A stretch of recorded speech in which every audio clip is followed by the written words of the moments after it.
سخنران سوم امروز پونه شبانی جدیدی هستند.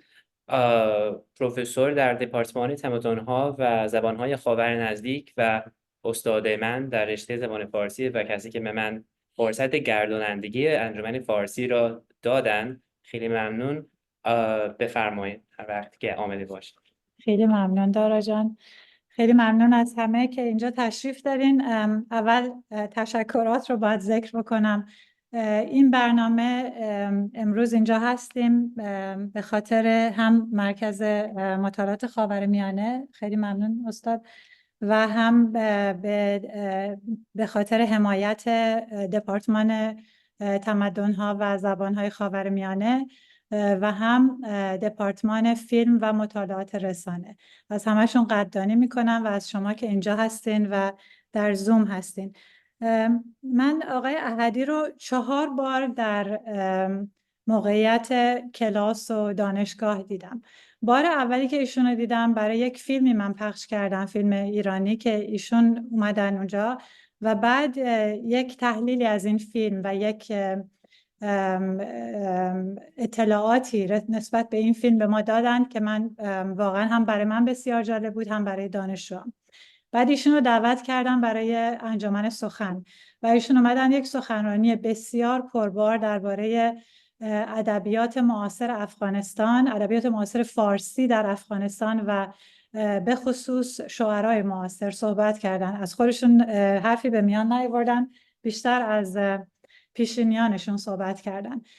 بار سوم خب من ایشونو توی نوروز دیدم و ایشون یک شعری خوندن که من واقعا هنوزم که هنوز وقتی بهش فکر میکنم متأثر میشم. متأثر همین که تحت تأثیر قرار گرفتم و هم متأثر چون متأثر میشم که ما و افغانستانی ها، ایرانی ها و باید وطن خودمون رو ترک بکنیم و در غربت زندگی بکنیم. دفعه 4 ایشون رو 4 بود؟ از دستم در رفت. دفعه 4 باز ایشون رو دعوت کردیم برای انجمن سخن و این بار درباره اشعار خودشون صحبت کردن و گوش ما رو نواختن با چندین غزلشون.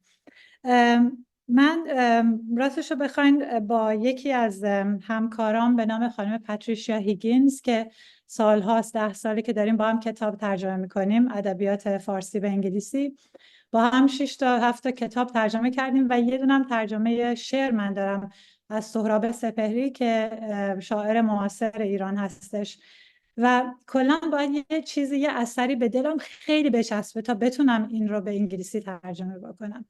و شعرهای آقای احدی واقعا به دل من چسبید، یعنی به دلم نشسته و واقعا با علاقه شروع کردم به ترجمه اینها و با پاتریشیا هیگینز هم صحبت کردم و الان مشغول ترجمه یکی از دفترهای ایشون هستیم که من جسم زخم خورده یک انتحاریم که یک قسمت‌هایش رو براتون میخونم. ولی قبل از اینکه به اون بپردازم میخواستم راجب خود آقای احدی چیزی نمیگم چون میدونم دارا میخواد بگه که کجا قبلا استاد بودن، اینجا استاد چی هستن. این چیزا رو میذارم به عهده دارا.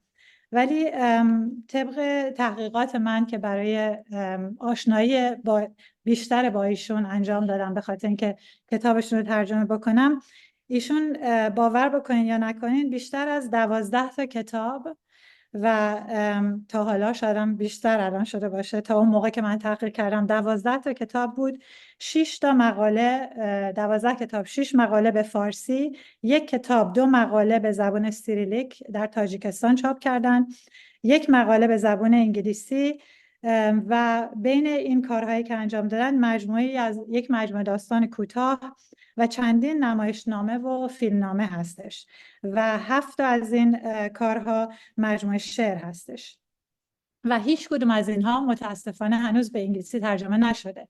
پس شماهایی که الان کلاس ترجمه دارین میتونید این کتابا رو انتخاب بکنین و ترجمه بکنین.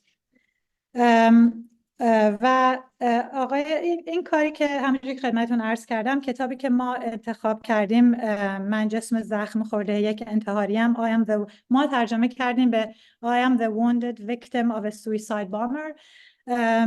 شامل 67 شعره که 62 تاش غزله و 5 تاش مثنویه.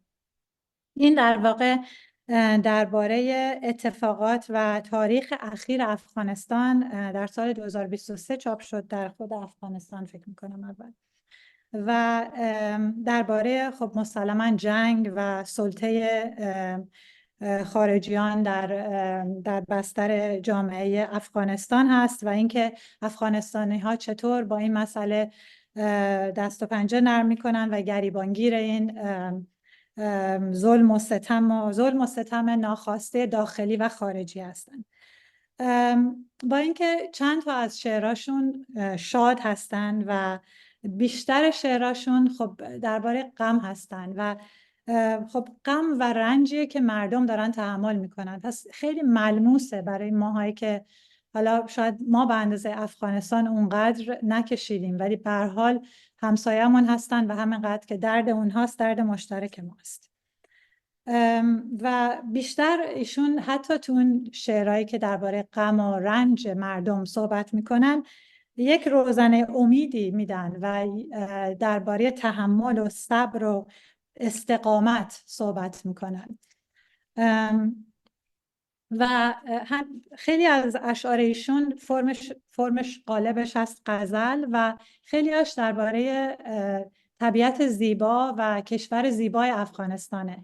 خیلی از اینجاها رو من اصلا نمیشناختم قبلا. اسم کوههایی که نام میبرن، اسم رودهایی که نام میبرن، باغها، اسم اینها رو من نمیدونستم. خیلی وقتا باید میرفتم توی اینترنت گوگل میکردم و پیدا میکردم و باز هم با ایشون ساعتها تلفنی صحبت میکردیم که به من یاد بدن درباره افغانستان و من خیلی متشکرم از ایشون. و بجز یک سری اصطلاحات شاید خیلی کم که مختص زبان دری هستش، بیشتر شعراشون کاملا قابل فهمه برای هر کسی که زبان فارسی صحبت میکنه در هر جای این دنیا. بیشتر قافیه و ردیف که استفاده میکنند فعلیه مثل بیشتر شعرهای فارسی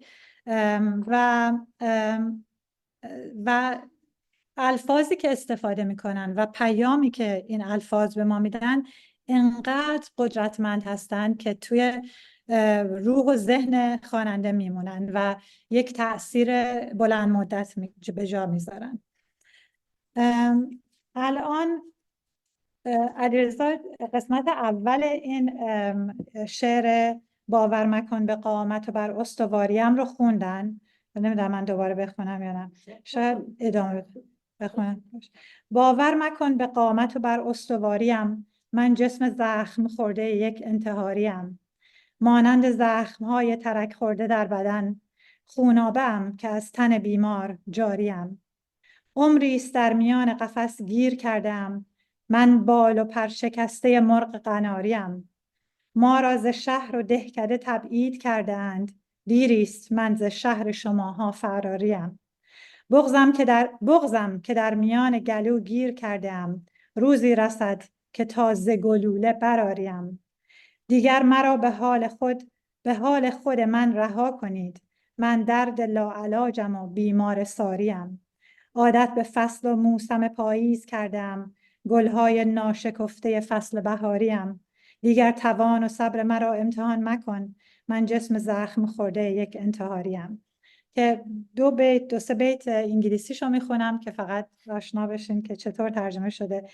Do not believe in my stature tall and firm, I am the wounded victim of a suicide bomber. Like fissures of wounds on the body, I'm the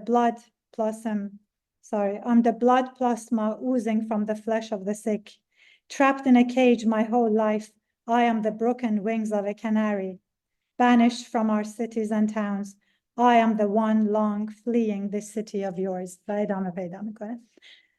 میخواستم یکم از دو تا از شعرهای دیگه شونم بهش اشاره بکنم که همه شعرهاشون رو دوست دارم ولی این دو تای دیگر رو مخصوصا. یکیش هست دیگر بهانه ندارم دوباره برگردم، امید خانه ندارم دوباره برگردم. هوای شعر تو کوشیده از سرم، دیریست دگر ترانه ندارم دوباره برگردم. خیال و خاطر آسوده بعد رفتن خیش، به آن کرانه ندارم دوباره برگردم. رفیق همدم و از جان گذشته دیگر در این زمانه ندارم دوباره برگردم.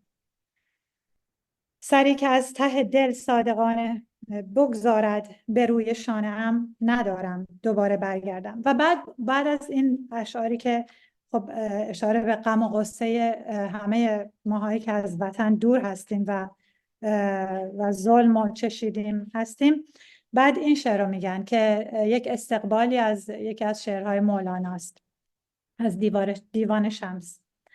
ز قلبت کینه بیرون کن، بیا تا مهربان باشیم. بیا یک عهد و یک پیمان و یک حرف و زبان باشیم. بیا تا بر لبی هر کودک خود خنده را آریم.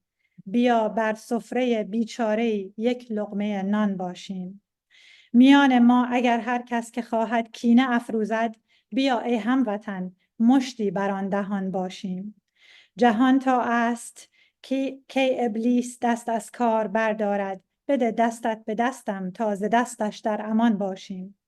کمان خالی و دشمن هر طرف ما را هدف دارد، بیا ای هموطن تیری به جان دشمنان باشیم.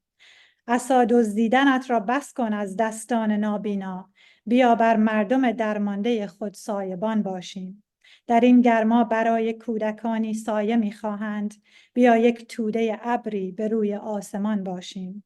دلم آغوش می‌خواهد، بیا بر من بغل وا کن، بیا تا یک تن و یک جسم و یک روح و روان باشیم. خیلی ممنون. خیلی ممنونم.